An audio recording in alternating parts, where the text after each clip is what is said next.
ठीक है, नमस्कार बच्चों, स्वागत है हमारे इस फिजिक्स की सीरीज पार्ट 2 में। और पहला वीडियो मैंने जो उपलब्ध कराया था बच्चों, उसमें मैंने यहाँ से 6 बिंदुओं तक चर्चा करी थी, 6 पॉइंट तक। प्रकाश क्या है, प्रकाश स्रोत क्या है, प्रकाश के गुण क्या है, प्रकाशिक माध्यम क्या है, किरण क्या है, प्रकाश का परावर्तन क्या होता है, यहाँ तक हमने बात किया था बच्चों। आज हम लोग इस वीडियो में नेक्स्ट पार्ट यानी ये जो 5 बातें हैं उन पर हम लोग डिस्कशन करेंगे। साथियों, सबसे पहले मैं थोड़ा सा इन 2 मिनट में इन 6 बिंदुओं को रिवाइज करना चाहूंगा। प्रकाश क्या है? मैंने पहले वीडियो में बताया है बच्चों कि प्रकाश एक प्रकार की ऊर्जा है। धरती पर जितनी भी प्रकार की ऊर्जाएं आप देख रहे हैं, इनका मूल स्रोत कौन है? सूर्य है बच्चों। प्रकाश के स्रोत क्या है? प्रकाश के बच्चों मुख्यतः 2 स्रोत हैं। एक को हम लोग ल्यूमिनस बॉडी, एक को नॉन ल्यूमिनस बॉडी कहते हैं। जिन वस्तुओं में स्वयं का प्रकाश होता है उनको ल्यूमिनस बॉडी यानी दीप्त प्रकाश स्रोत कहते हैं, और जिन वस्तुओं में स्वयं का प्रकाश नहीं होता बल्कि वो दूसरों के प्रकाश से प्रकाशित होती हैं, उनको हम लोग नॉन ल्यूमिनस बॉडी या अदीप्त प्रकाश स्रोत कहते हैं। साथियों, प्रकाश के 4-5 गुण हमने पहले वीडियो में बताया था। प्रकाश का प्रमुख गुण ये है बच्चों कि प्रकाश अब तक ज्ञात जितनी भी चीजें हैं सब में सबसे तेज चलता है, और इसकी चाल कितनी है साथियों? 3 लाख किलोमीटर प्रति सेकेंड। और यह सीधी सरल रेखा में गति कर सकता है। प्रकाश स्वयं दिखाई नहीं देता। प्रकाश को चलने के लिए किसी माध्यम की आवश्यकता नहीं होती, यह बिना माध्यम के भी चल लेता है, यानी निर्वात में भी प्रकाश चल लेता है। फिर हमने बच्चों प्रकाशिक माध्यम पर चर्चा किया था। जिन जिन माध्यमों में प्रकाश चल सकता है उसको प्रकाशिक माध्यम कहते हैं। वैसे तो पहले बच्चों 3 प्रकार के जो माध्यम हैं कि अपारदर्शी, पारदर्शी और पारभाषक। जिन वस्तुओं के आर पार प्रकाश नहीं जा सकता उनको अपारदर्शी कहते हैं। जैसे लकड़ी हो गई, और मेटल शीट कोई भी हो गई, लोहा हो गया, पत्थर हो गया, इन वस्तुओं के आर पार प्रकाश नहीं जा पाता है। इसके बाद बच्चों जिसमें से प्रकाश आर पार चला जाता है उसको पारदर्शी, ट्रांसपेरेंट बोलते हैं। पारदर्शी में जैसे बच्चों साफ पानी हो गया, वायु हो गई, और निर्वात हो गया, इन सब चीजों के आर पार प्रकाश चला जाता है, तो इनको पारदर्शी माध्यम कहते हैं। और एक होता है पारभाषक, जिनके आर पार प्रकाश आंशिक रूप से जा पाता है, यानी कंप्लीटली नहीं जा पाता है, थोड़ा बहुत आधा जाता है आधा नहीं जाता है, तो ऐसी वस्तुओं को पारभाषक वस्तुएं कहते हैं बच्चों। आधा अधूरा जिनमें से प्रकाश जाता है। और जिन जिन माध्यमों से प्रकाश चल सकता है उनको हम प्रकाशिक माध्यम कहते हैं। किन माध्यमों से प्रकाश चल सकता है बच्चों?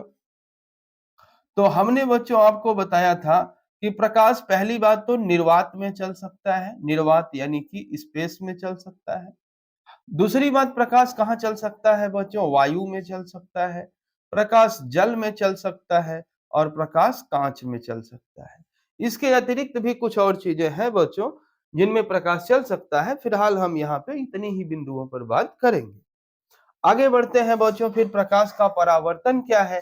तो प्रकाश का परावर्तन मैंने पिछले वीडियो में बच्चों डिटेल से पढ़ाया था। यहाँ आपको थोड़ा सा ब्रीफ इंट्रोडक्शन देंगे। प्यारे साथियों, मान लीजिए ये कोई परावर्तक तल है, यानी ये ऐसा सतह है जिस पर प्रकाश पड़ने के बाद प्रकाश इसको पार नहीं कर पाएगा बल्कि इससे टकरा करके उधर ही चला जाएगा। ये कोई प्रकाश की किरण है जो आ करके इससे टकराती है। तो जो किरण आ रही है इसको क्या नाम दिया जाएगा साथियों? आपतित किरण। आपतित किरण। और जिस बिंदु पर आकर के टकराती है इसको क्या नाम दिया जाता है? आपतन बिंदु। इसको क्या कहते हैं? आपतन बिंदु। ये प्रकाश की किरण टकरा करके जब लौटती है तो इस किरण का नाम होगा परावर्तित। परावर्तित किरण। साथियों, ये परावर्तक तल है, इसका क्या नाम है? परावर्तक तल। परावर्तक तल पर एक 90 अंश का कोण बनाती हुई एक रेखा खींची जाती है। ये काल्पनिक रेखा है, इसको अभिलंब कहते हैं। अभिलंब। ठीक है साथियों। ये आपतित किरण जो आ रही है, जिस बिंदु पर आकर के टकराएगी, इसको क्या नाम दिया जाएगा? आपतन बिंदु। यहां से टकरा करके जब वापस आगे बढ़ेगी तो इसको क्या नाम दिया जाएगा? परावर्तित किरण। और साथियों, इस परावर्तक तल पर आपतन बिंदु पर ठीक 90 अंश का कोण बनाती हुई एक रेखा खींचेंगे, जिसका नाम अभिलंब होगा। और आपतित किरण अभिलंब के साथ जो कोण बनाएगी, इसको आपतन कोण आई कहेंगे। और परावर्तित किरण अभिलंब के साथ जो कोण बनाएगी, इसको परावर्तन कोण आर कहेंगे। और बच्चों, आपतन कोण आई बराबर परावर्तन कोण आर होता है, इसको याद रखना। यानी ये कोण आई कोण आर के बराबर होता है। जब सिलेबस पहले और ब्रॉड था तो ये सब चीजें प्रूफ करने के लिए होती थी, हम लोग पढ़ाते थे। अब हाई स्कूल का सिलेबस काटते काटते इतना छोटा करता चला जा रहा है कि टीचर भी कभी कभी देख के हैरान होते हैं, यार ये वही सिलेबस है जो हम लोग पहले पढ़ाया करते थे।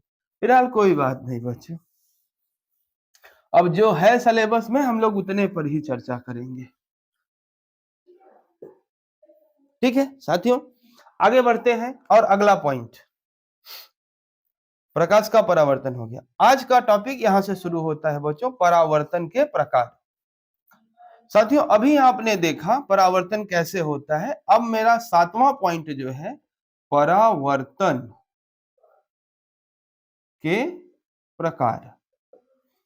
चलिए बच्चों, परावर्तन के दो प्रकार होंगे बच्चों। पहले को कहेंगे नियमित परावर्तन, नियमित परावर्तन। और दूसरे को कहेंगे साथियों अनियमित, अनियमित परावर्तन। साथियों, जो परावर्तक तल है, अगर ये एकदम सपाट है, एकदम चिकना है और एकदम स्ट्रेट लाइन में है, तो जब भी इस पर कोई प्रकाश की किरण आकर के गिरेगी तो ये कुछ इस प्रकार से रिफ्लेक्ट होगी। अगर कोई दूसरी प्रकाश की किरण इसके समांतर आती है तो वो परावर्तित किरण के समांतर जाएगी। कोई तीसरी प्रकाश की किरण फिर इसके समांतर आती है तो वो भी इस परावर्तित किरण के समांतर जाएगी। जब परावर्तन इस रेगुलर फॉर्मेट में देखने को मिले बच्चों, तो समझ लेना ये कौन सा परावर्तन है? नियमित, नियमित परावर्तन। साथियों, अगर ये परावर्तक तल है जिस पर गिर करके प्रकाश की किरणें रिफ्लेक्ट हो रही है, अगर ये तल एकदम सपाट यानी एकदम सीधा नहीं है, मींस जिगजैग में है थोड़ा, अगर ये परावर्तक तल आपका कैसा है बच्चों? जिगजैग में है, यानी टेढ़ा मेढ़ा है। तो जब ये परावर्तक तल साथियों टेढ़ा मेढ़ा होगा तो कोई प्रकाश की किरण यहां आई तो वो तो अभिलंब के साथ उतना ही कोण बनाती हुई जाएगी, नॉर्मल से जितना आपतित किरण बना रही थी उतना ही। लेकिन आप सोचिए कि अगर कोई दूसरी प्रकाश की किरण भले इसके समानांतर आए, लेकिन यहाँ का जो तल है वो कुछ इस प्रकार से है, तो यहाँ पर जो नॉर्मल होगा वो कुछ ऐसे होगा और परावर्तित किरण इधर चली जाएगी। फिर कोई अगली किरण आई तो उसका परावर्तन ऐसे होगा, फिर कोई अगली किरण आई तो उसका परावर्तन ऐसे होगा।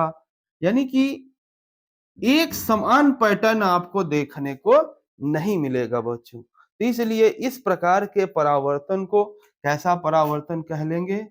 अनियमित, अनियमित परावर्तन।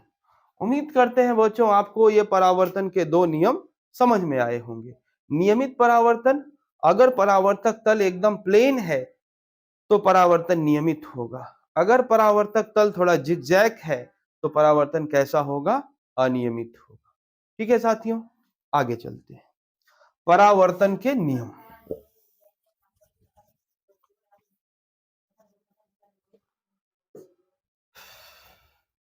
परावर्तन के नियम, 8वां पॉइंट,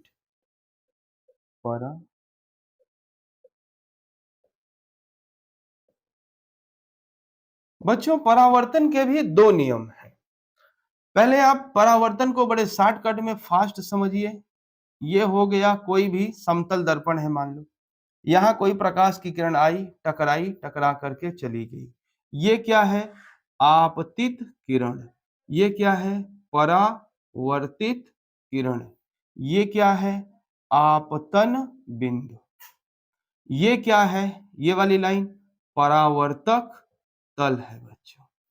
यहां पर एक परावर्तक तल पर 90 अंश का कोण बनाती हुई लाइन खींचते हैं, इसको क्या कहते हैं? इसको अभिलंब कहते हैं। अभिलंब। ठीक साथियों, ये पूरा मॉडल इतना आपके दिमाग में होना चाहिए, तब आप परावर्तन के नियम को समझ पाएंगे। ठीक है, चलिए समझते हैं। परावर्तन के दो नियम है बच्चों। पहला नियम कहता है कि आपतित किरण परावर्तित किरण और अभिलंब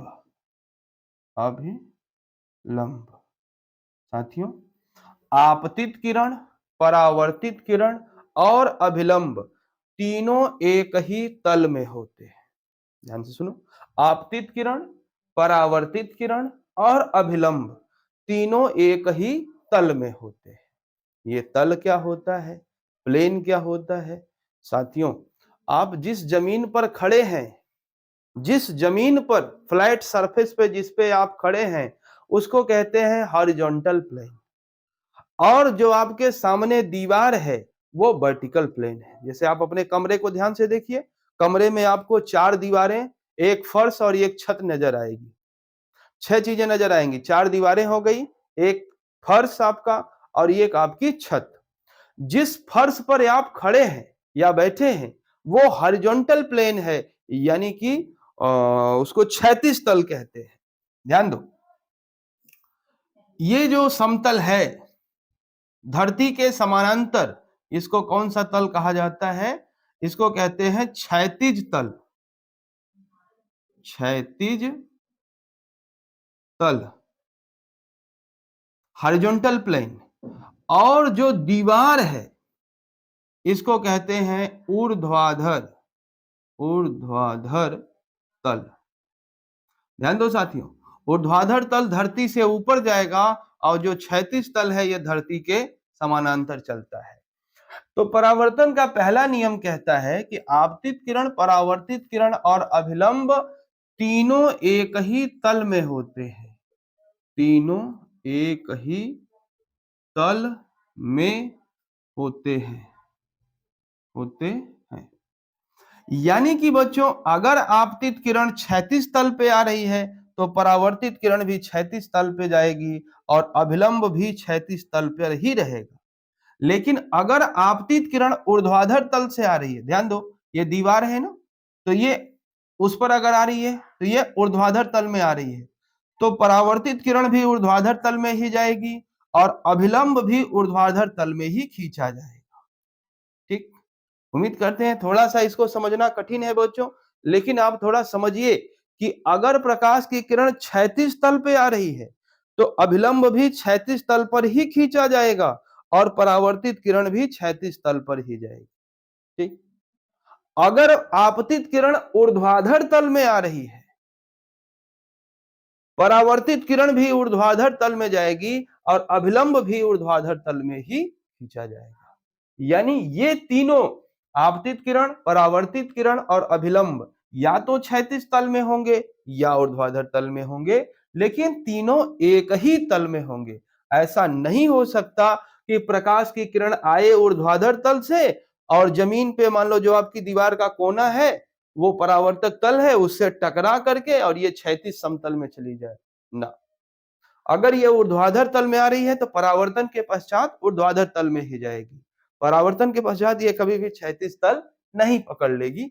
यही परावर्तन का ये पहला नियम है कि आपतित किरण, परावर्तित किरण, अभिलंब तीनों एक ही तल में होंगे। ठीक, दूसरे पॉइंट पर चलते हैं बच्चों। दूसरा नियम क्या कह रहा है? दूसरा नियम ये कहता है कि जो ये आपतन कोण है, ध्यान दो साथियों, आपतन कोण, ये अभिलंब हो गया, ये आपतन कोण है, ये आपतित किरण है, ये परावर्तित किरण है, ये परावर्तन कोण है। ये कह रहा है कि आपतन कोण I बराबर परावर्तन कोण R, यानी आपतन कोण सदैव परावर्तन कोण के बराबर होता है। साथियों, परावर्तन के सिर्फ और सिर्फ दो नियम। पहला नियम, आपतित किरण, परावर्तित किरण और अभिलंब तीनों एक ही तल में होते हैं। और परावर्तन का दूसरा नियम कि आपतन कोण I परावर्तन कोण R के बराबर होता है। आपतन कोण I परावर्तन कोण R के बराबर होता है।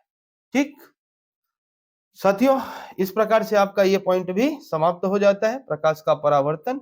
अब हम लोग सबसे जबरदस्त पॉइंट प्रतिबिंब पर चलते हैं।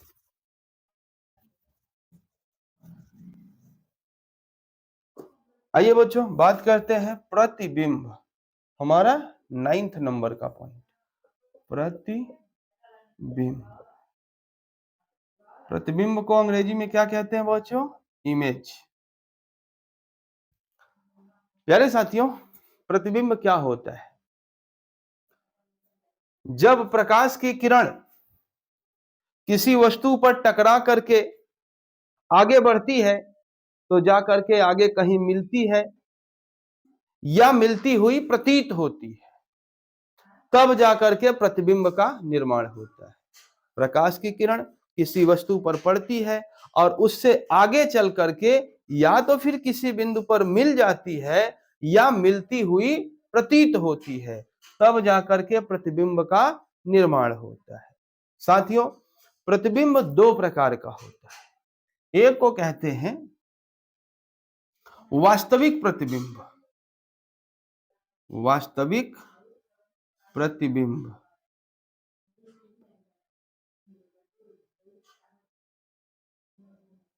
और दूसरे को कहते हैं आभासी प्रतिबिंब,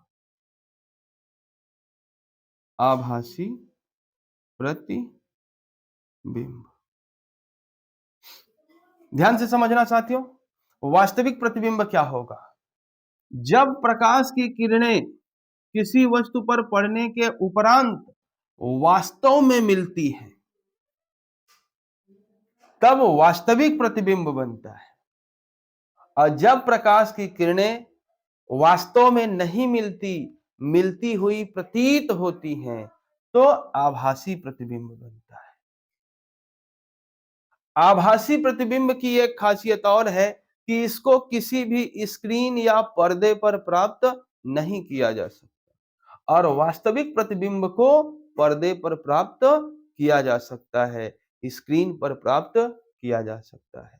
साथियों, अभी आगे चलेंगे हम, जब आपको दर्पण पढ़ाएंगे तो दर्पण से बनने वाले प्रतिबिंब की बात करेंगे, तब जाकर के ये चीज और ज्यादा क्लियर होगी। जैसे आप लोग दर्पण यानी शीशा देखते हैं, अपना चेहरा देखते हैं जिस शीशे में, तो चेहरे जब आप शीशे के सामने खड़े हो जाते हैं तो कुछ रोशनी आती है, आपके चेहरे पर पड़ती है, और जा करके जब वो मिरर पे हिट करती है तो मिरर में आपका इमेज बनता है। वह इमेज कैसा होता है मालूम है आपको? वह इमेज आभासी होता है, वर्चुअल इमेज होता है। उस इमेज को किसी स्क्रीन पर नहीं प्राप्त किया जा सकता। जब तक वस्तु है, बिंब है, वस्तु को हिंदी, शुद्ध हिंदी में बिंब कहते हैं। एनसीईआरटी किताब जब देखा तब वहां बिंब शब्द नजर आया, नहीं तो इसके पहले वस्तु शब्द आता था। अंग्रेजी में वही होगा ऑब्जेक्ट, ऑब्जेक्ट मीन्स वस्तु। तो जब किसी मिरर के सामने कोई ऑब्जेक्ट रखी जाती है तो उस ऑब्जेक्ट का उस मिरर में यानी उस दर्पण में प्रतिबिंब बनता है। वो प्रतिबिंब कैसा होता है? वो प्रतिबिंब आभासी, वर्चुअल होता है। तो फिर सर रियल इमेज कहाँ बनता है? बनता है बच्चों, रियल इमेज बनता है लेंसों के द्वारा, मिरर के द्वारा। ये जो अभी हम आगे चलेंगे बच्चों तो इस पर पढ़ाएंगे आपको, लेंस भी, मिरर भी, सारी जानकारी डिटेल से आपको प्रोवाइड कराई जाएगी। ठीक है, आगे बढ़ते हैं। अब बात करते हैं दर्पण की।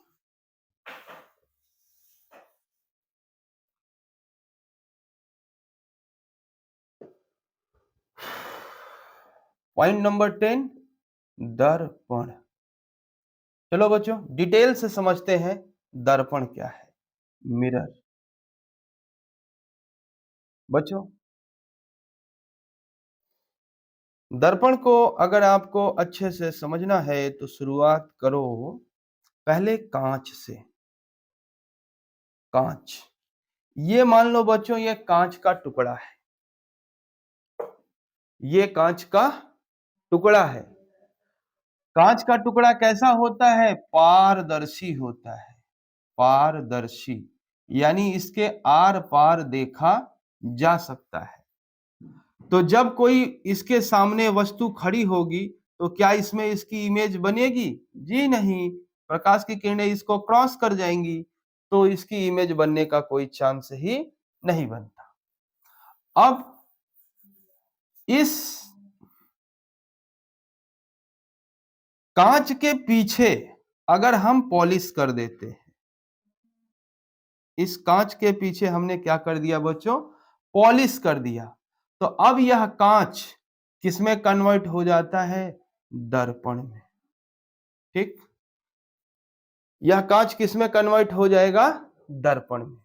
साथियों, ये दर्पण जो होगा आपका ना, ये दो प्रकार का होगा। एक को कहेंगे समतल दर्पण, समतल दर्पण, और एक को कहेंगे गोलीय दर्पण, गोलीय दर्पण। चलिए पहले समतल दर्पण को समझते हैं।